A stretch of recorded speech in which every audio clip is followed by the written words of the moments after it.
About 4, 5 on went to jail. Was that the first time that Tootie got arrested? Yep.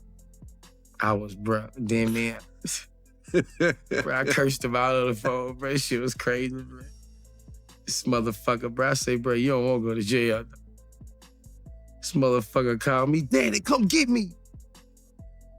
I'm like, it's Saturday. The judge was not working. The judge.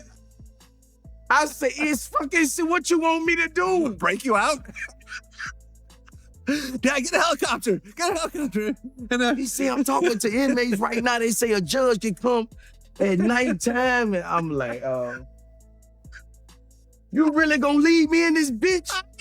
Would you disown your child? Would you say you can't come around anymore and you can't talk to me anymore? I wouldn't take it that far. I don't think I'd take it that far, but, you know, it wouldn't be the same, never, you know. You always be a little rat-ass bitch. You know, every time I say, hey, get your rat ass around me, bitch.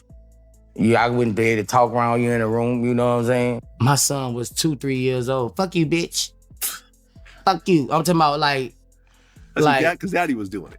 You know, like... Yeah, kids will copy you. Yeah, kids will, like, we gotta make a bitch. We gotta stop that for these kids.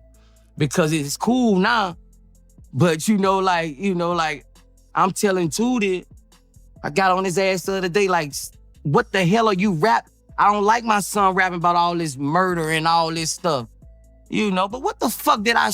What I showed him? What else he did? What else I done showed him since he was a boy? Yeah. You know, I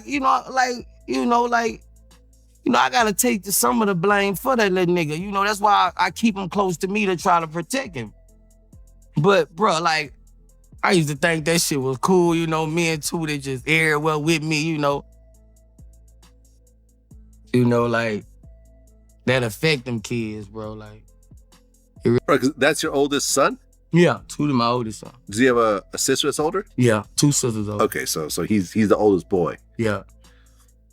Does he remind you of you? Fucking up? Yeah. The way he is? Yeah. He remind me of me so much. But I you know, he's sharpening up now, you know. Him and T.I.'s son real cool. They roll tight. So, you know, he ain't getting in no trouble. But I kind of, you know, sometimes I gotta blame myself sometimes for, you know, my son sometimes, but cause my son grew up at a time where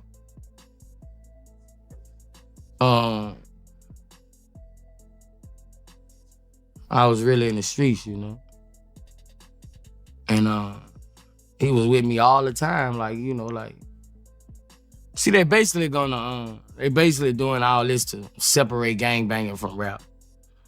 They gonna basically tell you gonna basically can't be a gangbanger and rap. Is that a bad thing though? I'm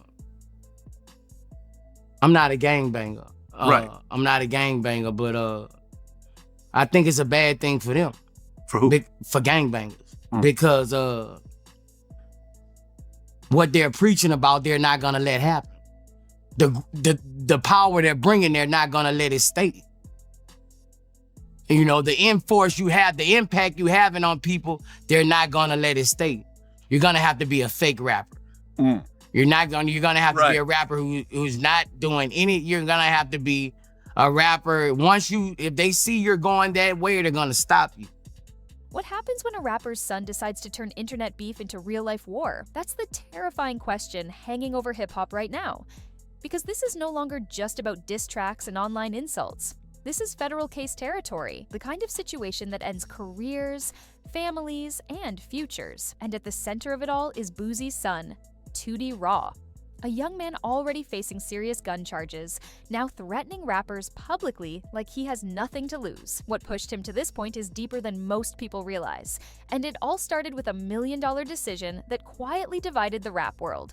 Back in 2023, Kodak Black was offered $1 million to do a song with Tekashi 6699. From a business angle, that's life-changing money. From a street culture angle, that's a forbidden move.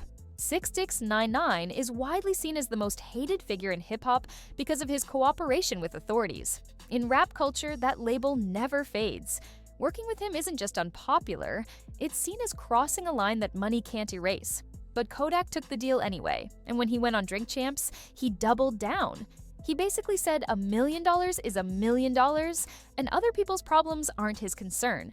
That one statement shook the culture, because it suggested that street codes now have price tags. Some respected his honesty, others felt he sold out everything hip-hop stood for. And one person took it personally, Boosie. Boosie has always been outspoken about street principles. For him, working with someone like 6ix99ine wasn't just a business move, it was a moral failure. When he first heard the rumor, he didn't believe it, so he tried calling Kodak. No answer. Then he called Kodak's brother. When it was confirmed, Boosie said it hurt him deeply. He blocked Kodak completely, stopped following him, cut him off. This wasn't industry drama. This was disappointment from someone who thought Kodak was solid. Boosie made it clear that in his eyes, Kodak had to stand on that decision forever. And that public split sent a message across hip-hop. The culture was officially divided between money first and code first. That tension never fully cooled down. It just waited. Fast forward to 2024, and Kodak seemed to be moving differently.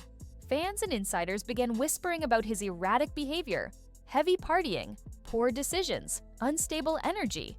And that's when he dropped a diss track aimed directly at Boosie. Not randomly, he dropped it the day before Boosie had to go to court. That timing felt intentional.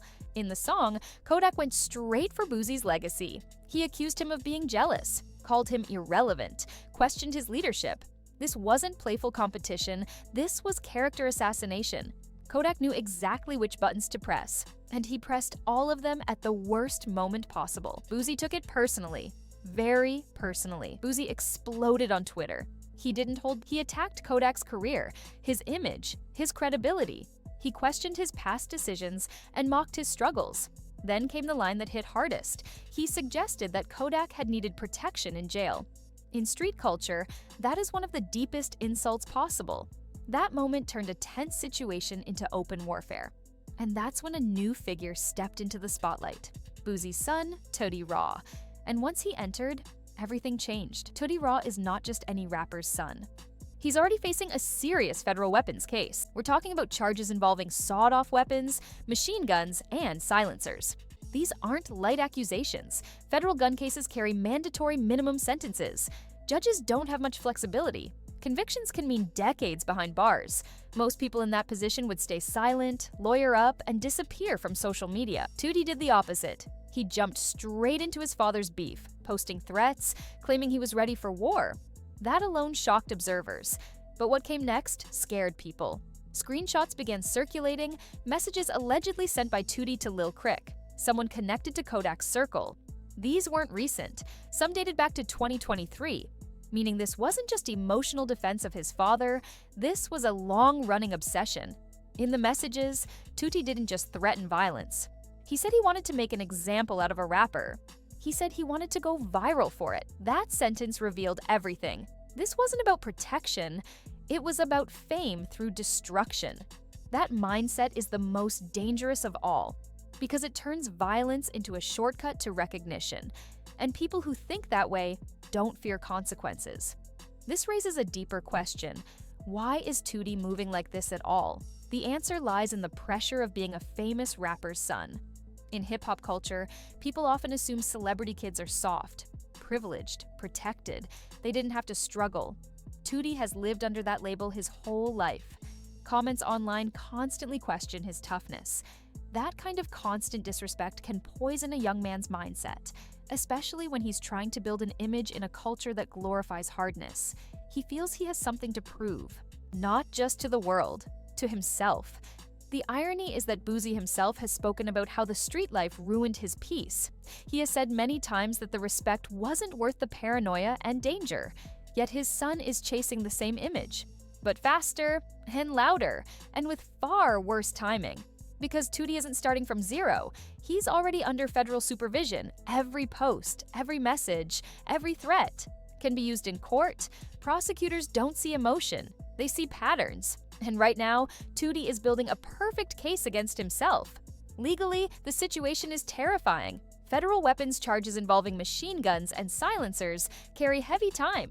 Add public threats of violence while out on bond, and things escalate fast. Judges view that as proof someone is a danger to society. Bond can be revoked, new charges can be added, sentences can increase.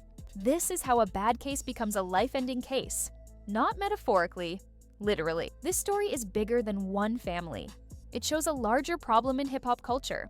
Young men are taught that respect comes from fear, that being seen as dangerous matters more than being successful.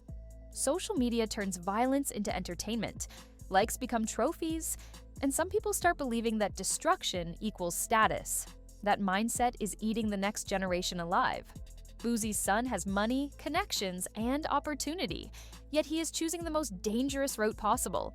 Not because he has to, but because he feels he must prove himself. That's the tragedy. This all began as a debate about principles. Can street rappers separate business from street codes? Now it has turned into death threats and federal exposure. A philosophical argument has become a legal disaster. And once the system is involved, nobody wins. The most painful part is that Boosie has already lived this life. He has paid the price.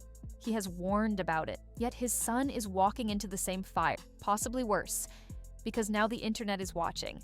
And the courts are too. The real question isn't who won the beef. It's whether Tootie Raw can step back before it's too late. Because the path he's on doesn't end in respect. It ends in prison cells and courtroom numbers. And history shows that once someone starts chasing clout through chaos, the fall comes fast. This isn't entertainment anymore. It's a warning playing out in real time. This situation is bigger than just rap beef. What we're watching unfold is a real-life example of how fast pride, clout, and emotions can destroy futures. What started as a disagreement over money and respect has now turned into federal cases, public threats, and a young man risking everything for internet approval. History keeps showing us that this path never ends well. Talent, money, and fame can disappear in a second when street mentality takes over. The scary part is that once the system gets involved, there are no do-overs. Lives change forever, families suffer, and careers vanish. The real question now is whether Tootie Raw realizes what's at stake before it's too late. He still has a chance to step back and rewrite his story, but every reckless move makes that window smaller. Hip-hop has lost too many young men to the same cycle, and nobody wants to see another headline that could have been avoided. If you care about the real stories behind the music, make sure you stay connected here. Drop a like if this breakdown made you think differently. Share your opinion in the comments. Do you think Tootie can turn things around, or is he already too deep in? And don't forget to subscribe and turn on notifications, because this story is still unfolding, and the next chapter could change everything.